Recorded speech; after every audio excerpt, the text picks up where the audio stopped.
FPC Radio Live. Folks, sorry we had a little hiccup at the start of the video, so you missed the intro, you missed the just the intro music and all that stuff, but we are live now on video. So, John, good morning. How are you doing today? Good morning. That's your version of Aaron Rodgers against the Saints in Week 1. Yeah. And he recovered nicely since, other than that, hiccup. Well, that doesn't hiccup last week.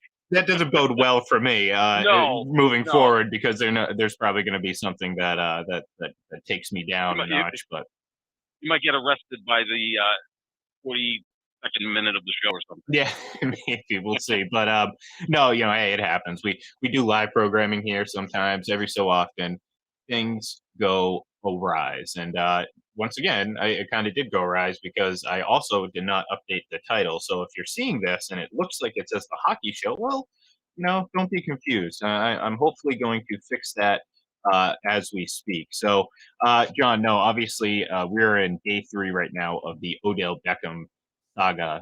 He is a free agent. He cleared waivers. Thankfully, I think he was waiting for us to come back on the air so we'd be able to talk about it at least one more time before he actually signs with it. I think that was his plan. He knew that we were off yesterday, that I want to give those guys another opportunity to spend time speculating where he's going to go, which appears it's down to 4 or 5 teams at this point. The Patriots, Packers, Chiefs, Seahawks, and Saints. So those seem to be the 5 teams that are at the forefront right now. We don't know because these are all just reports coming from all different markets. So hopefully it gets done today. He probably is not going to play this weekend, but he gets it done and gets into camp. I guess he's eligible for game check on Sunday, although the amount of money he's going to get paid from the team that signs him is not going to be extraordinary. So one less game isn't going to be a ton of money. We're talking about someone who's already earned a lot of money, makes money off the field. So maybe he's just dragging this out because he was drafted by the Giants, traded to the Browns. This is the first time in his professional career that he can pick where he wants to go. Maybe he just liked the attention, which is not a surprise because OBJ certainly liked the attention.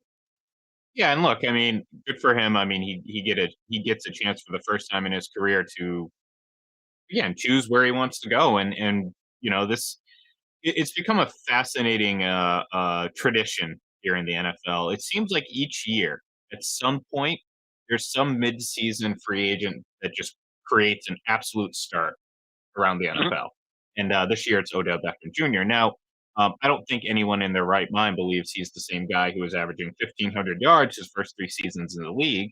However, at 29 years old, he's not necessarily over the hill age-wise.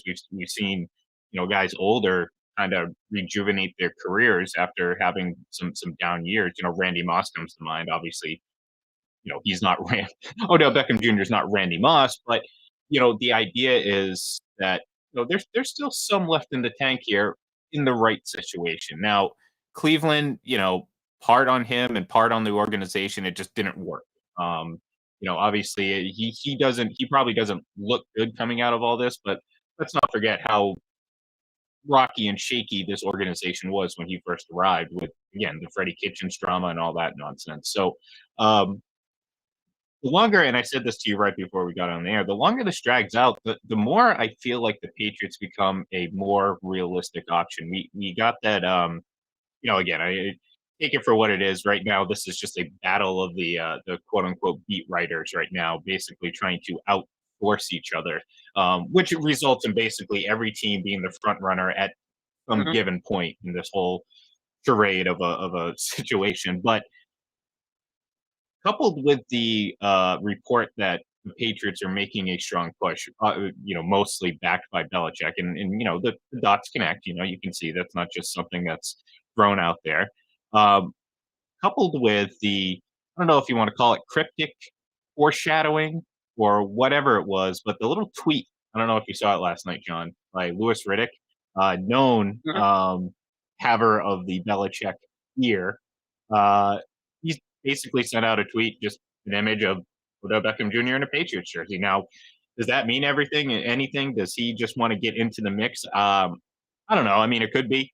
I do put a little bit more stock in him tweeting something like that, as opposed to, again, every Tom, Dick, and Harry who have come out as people with sources, but never actually get anything right.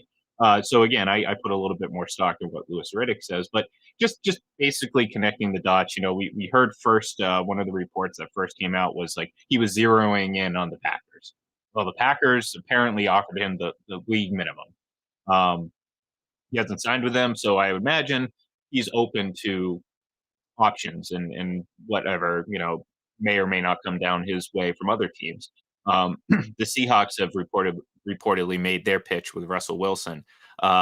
New Orleans Saints have the only team that's more vocal on Twitter right now are the Carolina Panthers and putting out a bounty on Mac Jones. But the Saints, their team, has been pretty vocal about bringing in OBJ. So he's getting the pitches, but yet he hasn't made a decision yet. So I do think the longer this drags out, the higher percentage. And again, this is just my opinion. I'm not going to pretend to have any sort of source or anything like that. The longer this drags out, I do think the Patriots become a bigger and more realistic option, and likely and perhaps a likely destination. All right, so you're a Patriots guy. I'm a Packers guy, right? So do you want him on the Patriots? Yeah, at the right price. I mean, I do. I get enamored with talent, whether or not it was in the past or now, but it also coupled with the right price. Again, the Patriots would have never been able to put a claim on him. It wouldn't have made sense. It would have been a bad move, if they did. But you get him at a reasonable price. I don't see why not. You know what I mean? I don't think he's this locker room cancer that has been kind of, and I know you hate using that. I hate using that phrase as well. So Mhm. I'm going to try not to. But you know what I mean? Like this locker room dysfunctional character. I don't think it's He's as toxic, right? yeah, toxic. Thank you. You could use. That's my That's favorite word to use in lieu of cancer. Yeah, yeah. let's call him if he's toxic to the It- locker room, and who yeah, knows, right? yeah, and I don't look honestly. I don't think he. I think he's a guy that is a football guy. That again, sometimes we've seen it. Randy Moss was a football guy. For all the slack he got, he was a football guy. And you know who likes football guys? Bill Belichick. And I think it would be a good move for a team that finds itself all of a sudden really with a great opportunity in the middle of this AFC playoff hunt. If they weren't sitting here at 5-4 with a really good chance at making a run at both the AFC playoffs, and I mean currently they're in it with the seventh seed, but the division is right there for their taking. So this would be a move that could potentially help push them past a few teams, and that could mean a whole hell of a lot for them down the road. So yeah, as a Patriots honk, as a Patriots fan, yeah, I would like OBJ on this team. Again at the right price. Of the five teams that are rumored to be at the forefront of this, they all bring certain qualities to the table, which would be attractive for Odell Beckham Jr. Obviously, Bill Belichick is very attractive, right? We all agree the best coach in pro football. I love how They've he got a wears winning those culture. sweatshirts. Yes, Super the attractive. sweatshirts are those are the. I mean, OBJ is a fashionista, so maybe he doesn't like that. Maybe he's Did you more see that attracted to. that belly? What would you call that sweatshirt combo that he had? Was that a sweatshirt on top of a sweatshirt? Because it looked like he was wearing like a little Yeah, tube top. probably. But Yeah, thankfully, he's yeah, about as he's not a fashionista. We no. can agree with that. But OBJ I think is a fashionista. So if that's the case, he's going to Arizona or LA with the Rams because they got the good looking dude, the quarterback, who dress pretty snazzy. So that would be there. But I think Green Bay is attractive because you've got the quarterback. They need a number two wide receiver. They're in contention for a Super Bowl. I don't think he would be enamored with playing in Green Bay, but this is a short term thing. I think it's going to just be for Is the it rest though? of the year. I mean, Well, it could be, but would you offer him a 3-year deal right now, knowing his injury history? I mean, the thing is, I think he gets signed for this year, Mhm. and it's a trial. And if it works out in the off season, you try to extend him, absolutely. But with his injury history, and I don't think you're going to offer him a 3-year deal today. I just I don't see honestly, it. Maybe someone will. I think there's too much competition for him not for that not to happen. You know what I mean? Like I feel like there's too many teams and contending teams as well that are, if you believe everything that you read, or at least some of it, you believe that there's a handful of teams that have really expressed some serious interest in him. So in that case, I don't know if a 1-year prove it deal is going to necessarily get it done because I don't think this is a guy who's I don't think there's any chance that he doesn't play for another team this year. You know what I mean? Like sometimes you're like, when James Harrison got released, well, still had some left in the tank, but there was a good chance that no team was going to sign him. Well, the Right. Patriots did. So, but with Odell Beckham Jr., I think there's too much competition for his services. Um, like you mentioned, the Rams, the Cardinals, the Patriots, the Packers, the Seahawks, the Saints. Again, I feel like the Saints. Say, for example, the Saints look at the situation and say, well, we have a disadvantage at the quarterback position. They have a lot of good things Mhm. going for them, but they are disadvantaged in that sense. Well, maybe they have to up their offer a little bit to make it more appealing. So, okay, well, guess what? We'll give you a 3-year deal as opposed to the 1-year deal, and maybe put a little bit more. So, yeah, I mean, I could see it, John. No doubt about it. I feel like there's just too much competition for him for a team to ultimately sign him to a 1-year deal. Um, and again, I actually want to. I'd ask you, again, I mean, I guess if it's a 1-year deal, it doesn't really matter much. But say the Packers do try to offer him a multi-year deal. Do you look at this kind of situation between the quarterback and the front office as a potential hazard? Because say Aaron Rodgers does leave, and say Jordan Love is nothing special, all of a sudden Odell Beckham Jr. is right back where he was with the Giants. Maybe not as bad, because I think the Packers are a far better organization right now and can at least build a better team. But for the most part, he would be risking pretty bad situation and being right back where he started. Would you think that could hurt the Packers' chances at all? It could. Sure, it could, because, I mean, unless it's just Odell wanting to just get this 1-year deal for this year and then go to free agency and then take his time and pick the best situation for himself. If that's the case, then the best situation is probably Kansas City, because they're not moving on from their quarterback. They have a stable organization. He would be the number 3 option, actually, in Kansas City behind Tyreek Hill and Travis Kelce. Which I don't know if Odell wants to be the third option. I mean, Odell really has the feel of an NBA superstar, right? Like, he's going to be courted. He's going to be pampered. That's what wide receivers essentially are. There's some wide receivers in the league that aren't divas. Like, I don't think Julio Jones or Devontae Adams are divas. They're just great wide receivers. I don't think they're as needy as, say, Odell Beckham Jr. or what Chad Ochocinco was before, Terrell Owens, and the list can go on and on and on. Yeah, that's risky on Odell's part if he thinks he could maybe have an extended career with Green Bay and then Aaron Rodgers is gone next year. He essentially is back in Cleveland then, right? A good Yeah, roster with a questionable quarterback, although I would say Baker Mayfield is much further along in his progress than Jordan Love. I mean, I don't even know if Jordan Love is even going to be as good as Baker Mayfield. Probably not after one game, but we'll see what happens there. So yeah, that's a risky situation unless you turn it backwards and say that this maybe is an olive branch to Aaron Rodgers. We brought in Randall Cobb for you. We're bringing in OBJ. Now, more than anything, if Rodgers is going to be extended at olive branch, the big signing would be keeping Devontae Adams, because he's going to be a free agent mhm. at the end of the year. I'm sure that Rodgers would prefer Devontae Adams to Cobb, and OBJ has a great relationship with Adams, who may be the best receiver in football. Yeah, it's all risky on these teams' parts because there's a lot going on. The 2 places where he would be the number 1 option most likely would be New England and New Orleans. Mhm. Just New Orleans, because they don't have Michael Thomas. He's out for the rest of the year, but then they don't have the level of quarterback that, say, Green Bay or Seattle or Kansas City has. So there's a lot going on here, and we know he respects the hell out of Belichick. There's like 1% of me thinking Tampa Bay still, but Bruce Arians kind of shot that down Yeah, with yesterday. But with a Arians, pretty yeah, ha ha comment, yeah, with we don't need this. OBJ. I mean, it was kind of like, yeah, we don't need another pain We in have the too ass many letters. wide receiver. Yeah, we'll get to, but essentially saying we've got one pain in the ass wide receiver. We don't need a second one.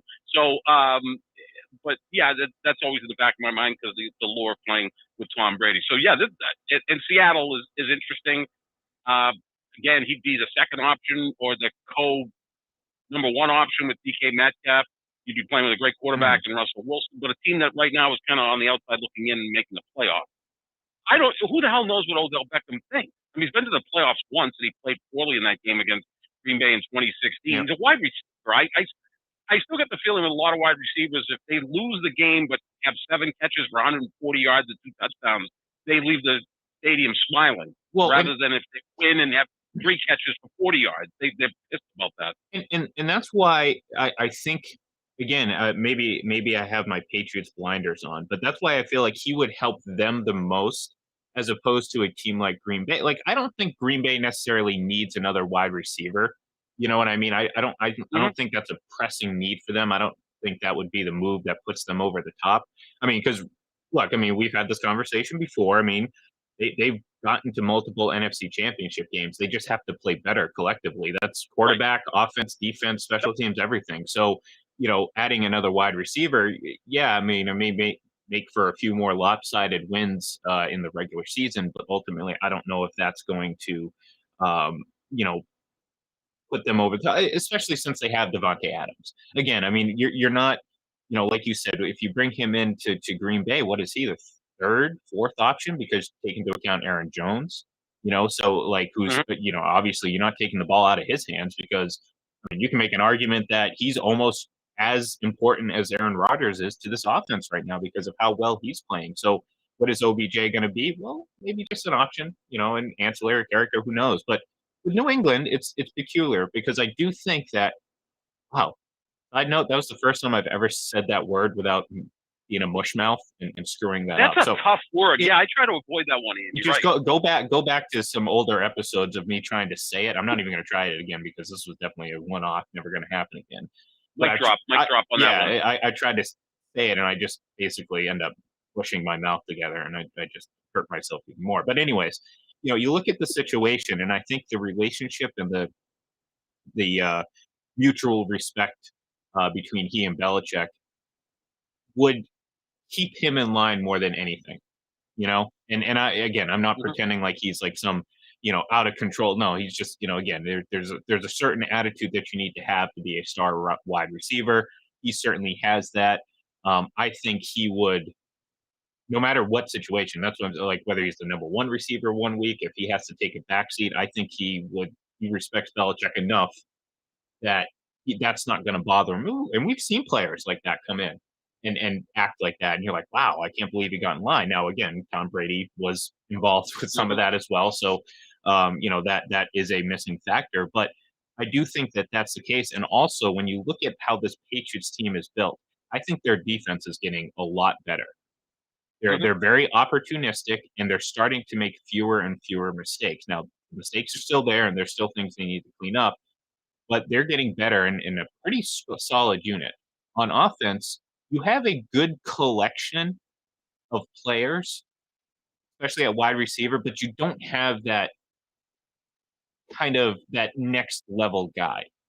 The You wow may factor. yeah, They don't have the and wow it's not factor. yeah, Yep. and it's not necessarily the wow. It's the Uh, it's just the ability to have just pure talent wise and ability wise to create opportunities for everyone else around you. They don't have a wide receiver like that. Teams don't come into the game saying, "Oh, we need to take Jacoby Myers out of the game." Right. It's a game Yeah, plan situation, right? Like if exactly, you go against Kansas City, it's like, okay, we've got to take Tyreek Hill out of this exactly. equation. So Mhm. we're gonna send 2 guys on him, so that may open up stuff for Kelsey or whoever else. Exactly. They don't have that guy that you go, holy crap, we've got to shut down Kendrick Bourne or whoever. Exactly. But what they do have is a pair of tight ends, one of which seems to be catching the touchdown bug because that's all he does right now is catch touchdowns in Hunter Henry, which is a great sight to see because well, for the last few years, the Patriots have been really bad in the red zone and have had Hmm. near zero production out of the tight end position. Like I said, they have a good collection of wide receivers, not great, but good.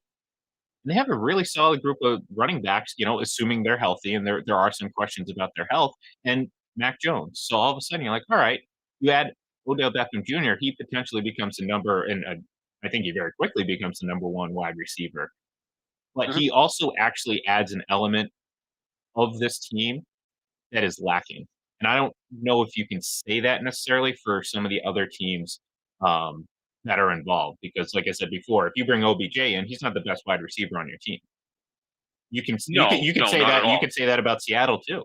You can say he's not the best wide receiver. You can say, well, I mean, he's injured, but you can even say that about New Orleans if he goes to New Orleans. Um, so yeah, that's why I say, the dots are there. You can connect them if you like, but the longer this gets dragged on, the more I think New England really becomes a really likely, potentially likely destination. Yeah, I think it's there. I mean, like I said, I think it's those 5 teams, and who's the favorite? I mean, I have a sneaking suspicion it's Kansas City. I just have a feeling that he's going to end up I thought he in wanted to Kansas go play City. with a good quarterback, John. I knew I set you up for that one. I can't help I, myself. I But give you softballs and you hit them out of the park. really, I mean, unless he's getting wide open, you trust get him Well, a ball in tight coverage? I don't. he can get wide open, that's for sure. Yeah, It would still be the best quarterback he's ever played with. I mean, because we can have these discussions about Eli Manning, whether he was elite or not. The man did win 2 Super Bowls and was MVP in both Super Bowls. But by the time Odell showed up, Eli was on the back nine of his career, to say the least. And then playing with Baker Mayfield, who seems to play better without Odell Beckham Jr., so that never quite worked. I mean, I think he's getting an upgrade at quarterback, whether he goes to Green Bay, Seattle, or Kansas City. I mean, Mahomes struggles aside, obviously. But yeah, I mean that I just have in the back of the mind that that's what they're going to do because they're aggressive with that stuff. Green Bay is never aggressive with that stuff. Like it's just they offer them the minimum, which is that going to really get it done? They're almost like saying, "Look, this is the best quarterback that you could play with. We have, so come here, build up your value, and then go from there." I think you'd have to offer a little bit of money. Yeah, I don't know what the salary cap ramifications are, but it's not a lot of money. I mean, the money that the 7.5 million, whatever the team doesn't give him, is going to be picked up by Cleveland anyway. So Odell's getting paid $1 million a week for the rest of the season, regardless if it comes from whoever. So that's where it gets kind of interesting to see what happens with it. Don't you think too that Belichick would love to get him just to stick it to Cleveland? Like you oh take a yeah, player that didn't produce in Cleveland for the last 2 years, comes here with his new young quarterback, and it works.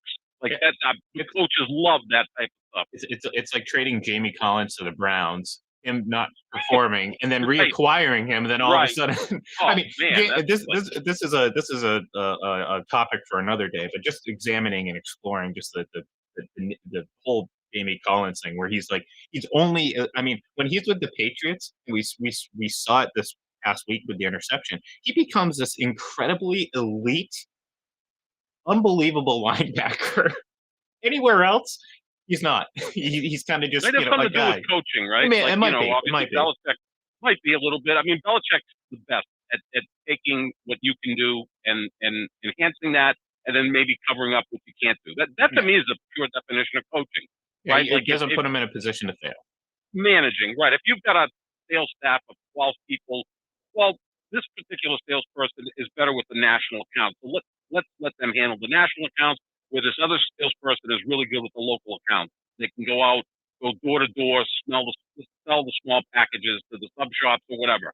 That's what managing is, and that's all coaching is. It's teaching and it's managing individuals. So yeah, it's got to be that. But just think of it. That's like coaching or GM porn for Bill Belichick. That he gets the player back that Cleveland's paying most of their salary, and he's paying 1/10 of it. And then the guy comes here and hits it out of the park, like Jamie Collins has done on a couple of occasions. So yeah, he would love that because I think that's something that he gets excited about. Yeah, I mean, look at this point with Odell Beckham Jr. Like if it drops this afternoon that he's going to any of those 5 teams, I quite frankly wouldn't be surprised. It wouldn't be a shocker unless someone came from out of the blue. And I think the Rams could be that team because they're just in on everyone. And he's got a home in LA, and that's appealing, and that's a Super Bowl contender. That would be somewhat of a surprise. But any of those 5 teams we talked about, it would not shock me that he goes to any one of those teams. Yeah, and look, I mean, they would all, like I said, I think that he adds most value to New England. But again, any one of those teams would be great options for him, and potentially Mhm. great options for those teams. Um, you know, uh, like I said, you don't necessarily get these type of options or free agent options in the middle of the season like this. So if you're a team that's borderline on the cusp, and we know the NFC is super super competitive, as is the AFC. Um, Sometimes you just have to make a move. So it's gonna be interesting to see how it plays out. But anyways, today is Thursday, John. So we do have Thursday night football. We're not gonna spend too much time talking about the actual game, considering it's the Ravens and the Dolphins. The Dolphins won the Suck Bowl last week, beating the Houston Texans to become the first team that hasn't won since week one to actually win a game. And, congratulations to the Dolphins. Uh, what we're going to talk about mostly, and this is obviously picked up a lot of steam because, well, we live in a, what's happened most recently era of commentating and everything like that. And this idea that Lamar Jackson's getting this huge push for MVP is a little funny to me because the idea now that's being pushed is that, oh, he's truly the most valuable, the valuable being the key word. And I kind of chuckle because if you remember last year, I kind of said, like, look, we all understand that this award is not word for word what it means. You know what I mean? Like, yeah, of Mhm. course, if you produce a high number of, positive statistics versus, a low level of negative statistics, we'll get, again, that's going to result in success and everything like that. And excuse me. And it adds value, of course it adds value. So, in a way, a player that puts up a lot of numbers should be considered in a lot of cases most valuable. But um, I, uh, I thought last year that if the award was truly about most valuable, I thought Tom Brady should have been the MVP last year because again, you make the you make the case. One team the year before goes 7-9, hasn't won a playoff game, yada yada yada. We all know the story. Um, and then one guy shows up. Not just one guy. I understand, but this guy shows up, turns the culture around. They win the Super Bowl. It should, like I said, that would be value to me. But we understand that's not the case. But people are trying to Should make it it. Oh, go ahead. should it be with your theory, and I can understand that, and I Yeah, can buy into that. Should we also include the postseason? Because I think the year I do. before Yeah. in the NBA the year before, Giannis won the MVP. I thought LeBron deserved the MVP, but at this point, LeBron and Brady sometimes get overlooked because they've been around forever and they're so good. We know they're the most valuable guys because of what they bring to an organization. But Giannis won it.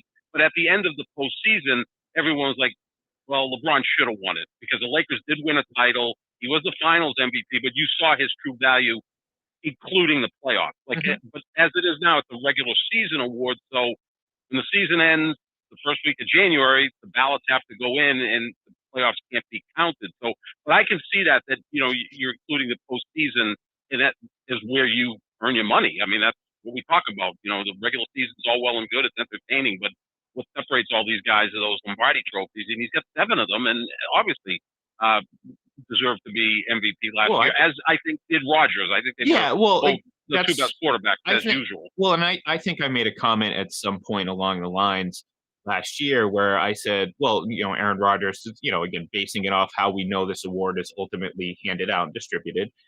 Aaron Rodgers deserved the MVP. I didn't think he was the best. He still wasn't. That didn't make him the best quarterback. And we've gone back and forth. We have the same Right, opinion of who we think is 1 and 2. And I don't think an MVP award, necessarily changes that. Because again, I don't think anyone was sitting here saying, "Oh, Lamar Jackson's hands down the best quarterback in the league following his MVP." They just recognized he had an unbelievable season.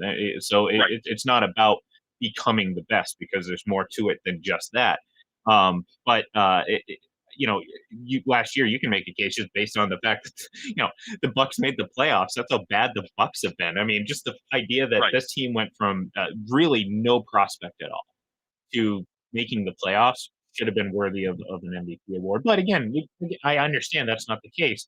However, this year they're trying to reverse it, and I kind of chuckle because I know why. I know why.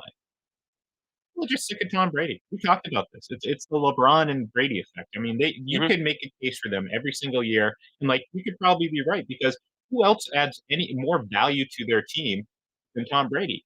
That's not a knock on Rodgers. It's just the proof is in the pudding. So, but this year, I said this last night, or I tweeted this out last night. It's so obvious right now that Tom Brady's the front runner through 9 weeks. We saw last week during the bye week some of his other competitors kind of take a step back in their performance. Guys like Matt Stafford had a really bad game. Certainly more a poor performance than Brady's had all season. Um, but this idea, and I think the reason why it's happening is because, well, after tonight, we will have seen Lamar Jackson play twice since we last saw Brady. And when we last saw Brady, he was throwing a pick six. So in a lot of people's minds, well, he's just a guy who throws a pick six to quote unquote lose a game. But the reality of it is, Tom's clearly the front runner. I mean, he's starting to And he really is in separate. Vegas. He is in Yeah, Vegas yeah. considered the front runner, which he should be. And I think Lamar actually has been undervalued. I think he's around seventh or eighth in some betting parlors, which I think that's a surprise too, because I think they're the two leading MVP candidates. Yeah, and look, I'm not trying to knock Lamar. I think he's second in this sense, and he's starting to kind of separate himself a little bit. I mean, you have to give him a little bit of credit because he's doing things both on the ground. But at the end of the day,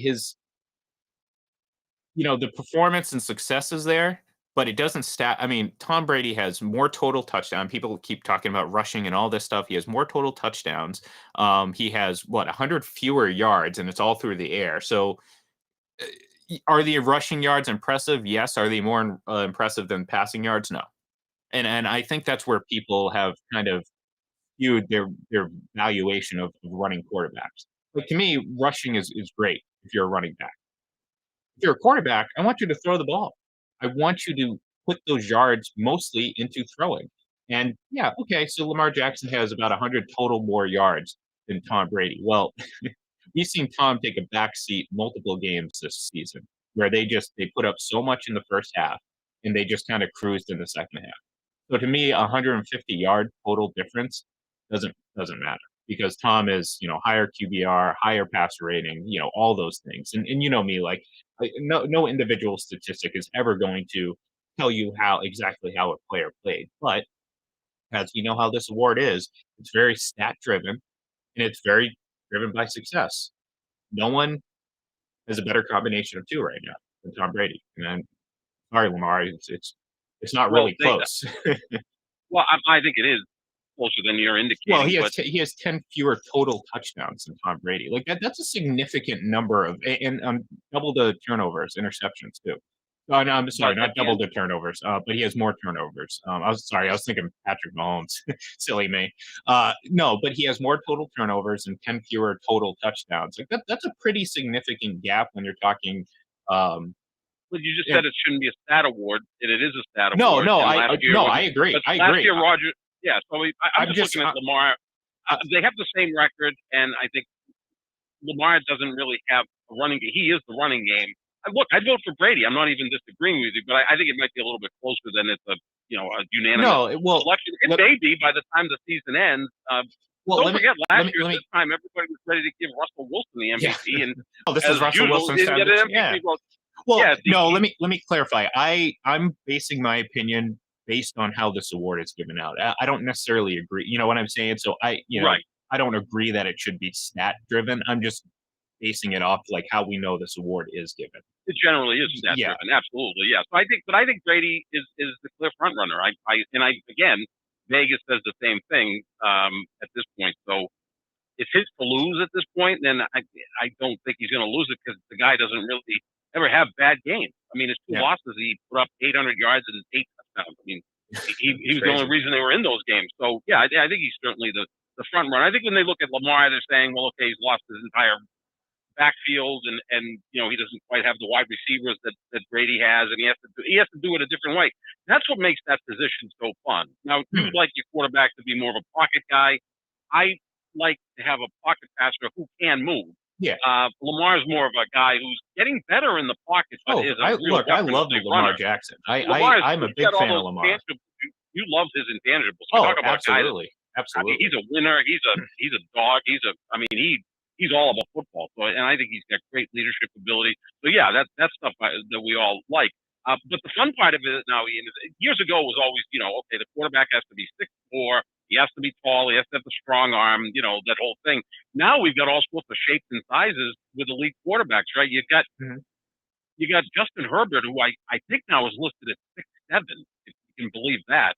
And then you got Kyler Murray, who's like 5'9", and they're both phenomenal quarterbacks. And you got Tom Brady, who's 44 and is a pocket passer and still the best guy out there.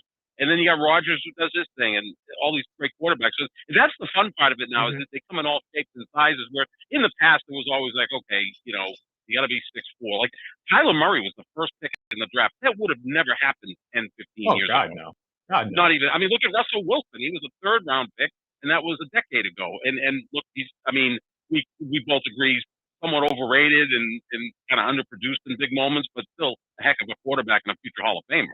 Yeah, and that's the thing. It's like that's what is great about the quarterback position. I do think that tried and true, the pocket passer is more sustainable, but it doesn't mean that there isn't great quarterback play from different. I just don't, you know what Right. I'm saying? Like, I just think long term, like, I think the position will always be favorable Mm-hmm. to a pocket passer because, again, that being a straight pocket passer in my mind means you're just better at reading defenses, and I think that's the biggest part of this game right now. Yep. And plus, you have to be accurate. Again, you have to Exactly. rely more on That's the biggest accuracy. thing. Yeah, yeah. You're not relying on things breaking down or whatever, where you don't have to necessarily be as accurate. Patrick Mahomes. I, the last couple of days I haven't had to get my shots in, so I'm taking advantage of the time we have left.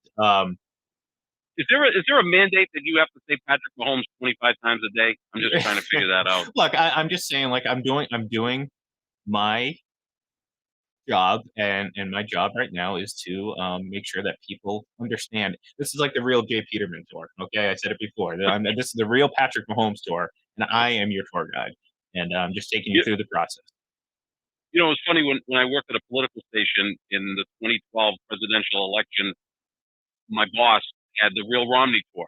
You know, he was going out and doing all sorts of um, radio shows on location, bashing Romney. But the only problem is, like, some people wouldn't understand what the real Romney tour is. It almost sounded like he was supporting him. So sometimes you got to be careful because people don't understand context. But I get it. Well, I get it. I was going to say, I'm pretty sure if people listen to me for about 5 minutes, they would know I'm not supporting Patrick Mahomes. That's true So too. Yeah, that'll be. and I think the same thing with my former boss was the same thing. Who was obviously not a Romney supporter. Oh man, that's funny. That's funny. Well, Yeah, this may be a just a pointless question, but who do you have winning tonight? I like Baltimore, but I think it's gonna be closer than we expect. Baltimore's always involved in these crazy games, right? It comes down to the last possession, it goes Mhm. to overtime. Lamar's leading the charge down the field. I mean, he won a game last week in overtime where he threw an interception. Like he's actually now use this for your part of Brady being the clear cut favorite for MVP. Lamar's played in two overtime games this year and has thrown an interception in each overtime. Yeah. Lost one, won one. So that's kind of a weird stat, isn't it? I mean, that you would think if you throw an interception in overtime, you're going to lose. Well, I mean Um, that's believing in the theory that you don't have a chance if you don't get the ball right, first in overtime. right. But as we've seen, It, throughout this year, every team gets chances, multiple chances. Trust me, it happens. You'll have plenty of opportunity to oh, I know. to get chances I've in had overtime. Packers It's games. funny. I've missed the first half of the first quarter of Packers games because the 1 o'clock games go far too long because they're in overtime Yeah, and it's going forever and ever and ever. I mean, look at the Packers and Bengals had 3 missed field goals in overtime. that's so crazy to me. I don't understand that. But That's still the craziest game of the year. That is by far the craziest game of the year, especially when the Cincinnati kicker thought he won it because he hit the flag. yeah. I was like, no, the flag is And not at, good. at that point, I was a little bit delirious too. I'm just like, I don't know. I mean, maybe that Oh yeah, I counts. was right there with you. Just like Just get this game over with, for the love of God. Hopefully my team wins. So no, Brady's the MVP of the league right now. There's still half the season to play, and I don't expect him to let up. He's not one of those guys that takes the foot off the gas. No, Right? no. It's not like he's going to go out there and go, I'm not going to really, you know, try to win this game because for whatever reason. This is a man who wants to play every game and every snap to the highest level. No, and it's gonna be fun to see it play out. So, all right, John, that's it. We're gonna say goodbye for now, and we will be back mañana to preview the rest of week. What are we in? Week 10 now? Wow, crazy week 10. And So no, yeah, but anyways, I will be back on tonight with my co-host, Mr. Braden Holichek, when we preview Thursday Night Football. Here tonight around 6:30 or so on Full Press NFL on Twitter. So give us a follow there. Check it out. And of course, tune in tomorrow when we get back in business and start chatting again. And I'm pretty sure I'll talk about Patrick Mahomes and Tom Brady and all that fun stuff. So have a great day, everyone. And we will see you